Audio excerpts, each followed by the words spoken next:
नमस्कार, मैं हूं नीरज कुमार। आप देख रहे हैं माय मीडिया न्यूज। वक्त हो गया है आज के ताज़ा खबरों का। नेपाल में जैन जेड आंदोलन के दौरान अब तक 51 लोगों की मौत की पुष्टि हो चुकी है, जहां नेपाल पुलिस ने इसकी पुष्टि की है। पुलिस के अनुसार मृतकों में 3 पुलिसकर्मी, एक भारतीय नागरिक और एक नेपाली नागरिक शामिल है।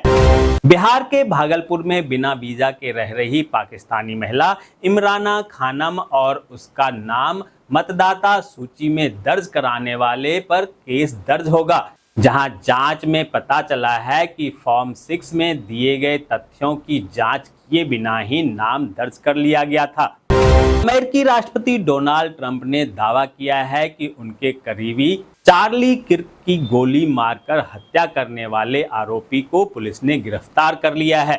उन्होंने कहा कि यह गिरफ्तारी तब हुई जब उसके किसी करीबी ने इस संबंध में उसे पकड़वाया। कांग्रेसी नेता शशि थरूर ने उन ट्रोलर्स की आलोचना की है जिन्होंने ढाका विश्वविद्यालय में जमाते इस्लामी की जीत की प्रशंसा करने का आरोप लगाया था। थरूर ने स्पष्ट किया कि उन्होंने इस घटना को आने वाले समय का एक चिंताजनक संकेत बताया था, न कि प्रशंसा की थी। उन्होंने कहा कि जमात की जीत मुख्य दलों के भ्रष्टाचार से मोह भंग का नतीजा है।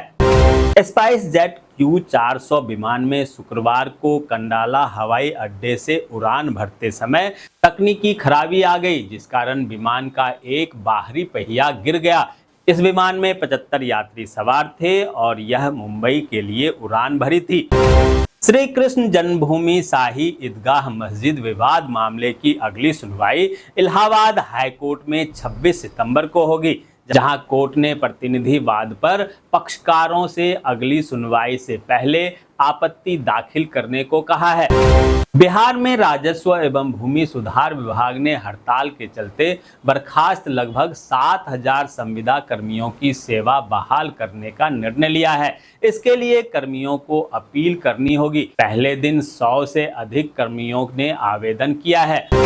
दोस्तों, आगे बढ़ने से पहले आपसे रिक्वेस्ट है कि अगर आपने अभी तक इस न्यूज़ को लाइक और कमेंट नहीं किया है तो प्लीज़ लाइक और कमेंट कर दीजिए, क्योंकि आपके लाइक और कमेंट का मैं कब से इंतजार कर रहा हूं। और जैसा कि आपको पता है, कमेंट करने वाले लोगों के नाम हम न्यूज़ के लास्ट में बताते हैं, इसलिए न्यूज़ को लास्ट तक जरूर देखिए।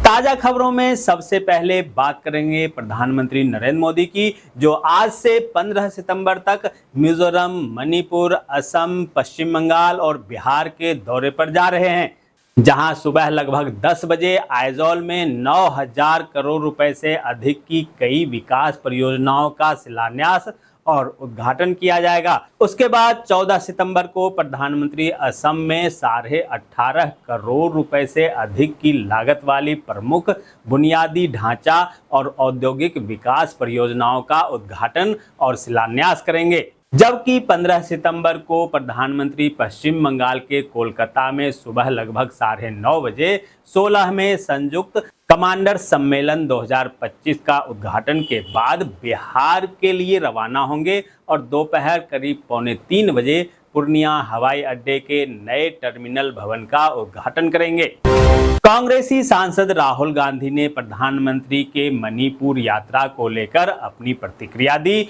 जहां जूनागढ़ में उन्होंने पत्रकारों से कहा कि मणिपुर में लंबे समय से हिंसा चल रही है, लेकिन अच्छी बात यह है कि प्रधानमंत्री आज जा रहे हैं। हालांकि उन्होंने इस दौरान दोहराया कि देश की सबसे बड़ी समस्या वोट चोरी है। कल शुक्रवार को दिल्ली हाईकोर्ट और बॉम्बे हाईकोर्ट को बम से उड़ाने की धमकी मिली। इसके बाद दोनों जगहों पर कार्रवाई रोक दी गई। इस घटना को लेकर सुप्रीम कोर्ट भी तुरंत सक्रिय हो गया। सूत्रों के मुताबिक CJI VR गवई ने दोनों हाईकोर्ट के चीफ जस्टिस से तत्काल रिपोर्ट मांगी है। संतान की लंबी आयु और स्वास्थ्य के लिए प्रसिद्ध जितिया पर्व की शुरुआत आज नहाय खाए से हो रही है, जहां सभी सुहागिन महिलाएं अपने पुत्र के लंबी आयु के लिए इस पर्व के दौरान अखंड निर्जला उपवास रखती हैं। बीजेपी के राष्ट्रीय अध्यक्ष JP नड्डा आज बिहार की राजधानी पटना में बीजेपी कोर कमेटी की बैठक करेंगे। इस बैठक में विधानसभा चुनाव की तैयारियों और रणनीति पर चर्चा होगी। साथ ही नड्डा सीएम नीतीश कुमार से भी मुलाकात करेंगे और सीट बंटवारे पर चर्चा करेंगे।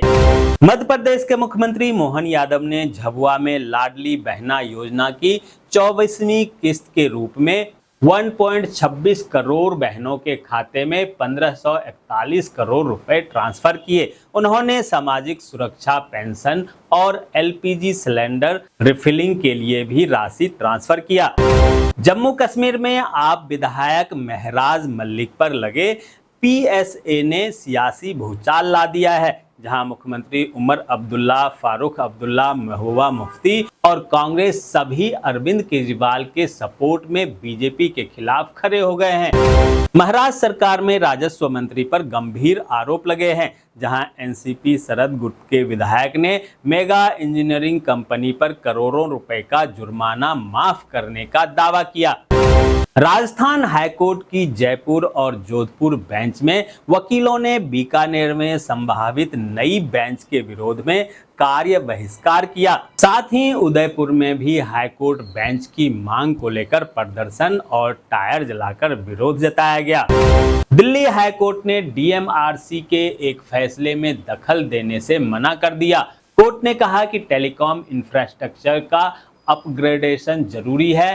कोर्ट ने उस कंपनी की याचिका खारिज कर दी जिसे 5G सेवा शुरू करने का काम दिया गया था, लेकिन वह ऐसा नहीं कर पाई। पंजाब के मुख्यमंत्री भगवंत मान ने शुक्रवार को सभी जिलों के डिप्टी कमिश्नर के साथ वीडियो कॉन्फ्रेंसिंग के जरिए बैठक कर बाढ़ राहत कार्यों की समीक्षा की। हरियाणा के पूर्व मुख्यमंत्री भूपेंद्र सिंह हुड्डा ने बाढ़ पीड़ितों को पर्याप्त राहत न दिए जाने पर सरकार की आलोचना की। उन्होंने कहा कि बाढ़ से किसानों की 18 लाख एकड़ फसल बर्बाद हो गई है और सरकार को इन किसानों को तुरंत 70,000 रुपए प्रति एकड़ मुआवजा देना चाहिए।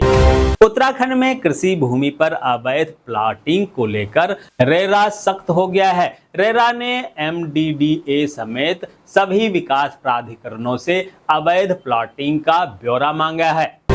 केंद्रीय कोयला मंत्री जी किशन रेड्डी ने रांची दौरे पर कोल इंडिया के श्रमिकों के लिए कई घोषणाएं की। विश्वकर्मा पूजा से दुर्घटना में आश्रितों को 1 करोड़ रुपए का अतिरिक्त मुआवजा दिया जाएगा।